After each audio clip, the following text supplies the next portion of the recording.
প্রেমের মাসেই নতুন অতিথি আসার খবর দিয়েছেন পরমব্রত চট্টোপাধ্যায় ও পিয়া চক্রবর্তী। কিছুদিন আগেই পিয়ার বেবি বাম্পের ছবিও প্রকাশ্যে এসেছে। বর্তমানে 5 মাসের অন্তঃসত্ত্বা পিয়া। তবে FVF এবং হইচই আয়োজিত গল্পের পার্বণ 1432 অনুষ্ঠানে হবু বাবা মা পরমব্রত চট্টোপাধ্যায় ও পিয়া চক্রবর্তী হাজির ছিলেন। তাদের জীবনের এই নতুন অধ্যায় প্রসঙ্গে নানা কথা ভাগ করে নেন তারকা দম্পতি। পরমব্রত জানান, এই বছরটা তার জন্য খুব বিশেষ। 2025 শুরু থেকে বেশ ভালো কাটছে তাঁর। পরপর এতগুলো কাজ মুক্তি পেলেও পাশাপাশি অভিনেতা এবং পরিচালক হিসেবে তাঁর বেশ কিছু নতুন কাজ আসতে চলেছে। তবে শুধু তাই নয়, তিনি বাবাও হতে চলেছেন। সবটা মিলিয়ে আনন্দিত পরম বলেন, 2025 যেভাবে শুরু হয়েছে তার জন্য সত্যি আমি ঈশ্বরের কাছে কৃতজ্ঞ। সত্যি সত্যি নালিশ করার কোনো জায়গা নেই। আমাদের জীবনটাই এরকম, কখনো ভালো যায় কখনো খারাপ যায়। দুটোকেই একই রকম ভাবে নিজের চলার পথে মিশিয়ে নিতে জানতে হয়।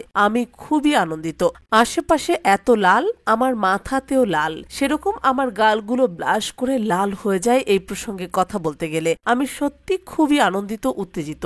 আমার সন্তান আগমনের অপেক্ষায় আছি। অন্যদিকে পিয়া জানান, তার শরীর ঠিকই আছে, তবে গল্পের প্রতি তার ভীষণ আগ্রহ, তাই এদিনের অনুষ্ঠানে নতুন গল্পের টানে তিনি এসেছেন। তবে সন্তান আসছে, তাই মনে মনে অনেকটা উত্তেজনাও রয়েছে। সন্তান আসার আগে কিভাবে প্রস্তুত করছেন তিনি নিজেকে, এই প্রসঙ্গে কথা বলতে গিয়ে একরাশ শেষে দিয়ে বলেন, আমার প্রস্তুতি ভালোই চলছে। আমি খুব খুশি, পাশাপাশি অনেকটা উত্তেজনাও কাজ করছে। তবে হবু বাবা পরম এদিন কেবল অতিথি হিসেবেই নিমন্ত্রিত ছিলেন না, তিনি ছিলেন অনুষ্ঠানের সঞ্চালক। সাদা পাঞ্জাবির সঙ্গে সাদা সুতো দিয়ে কাজ করা হাঁটু ছোঁয়া জ্যাকেটে এদিনের অনুষ্ঠানে হাজির হন তিনি। তবে সবচেয়ে বেশি নজর কেড়েছিল পরমের মাথার পাগড়ি। রেড কার্পেটের সেই প্রসঙ্গে পরম জানান, সৃজিতের কিল বিল সোসাইটির জন্য তার এই সাজ। এই ছবিতে তাকে মুখ্য ভূমিকায় দেখা যাবে। এটি হেমলক সোসাইটির ফ্রান্সেজির ছবি। মঞ্চে উঠে পরম জানান, এই ছবির জন্য তার চুলে একটা বিশেষত্ব রয়েছে, তা ঢাকতেই নায়কের এই সাজ।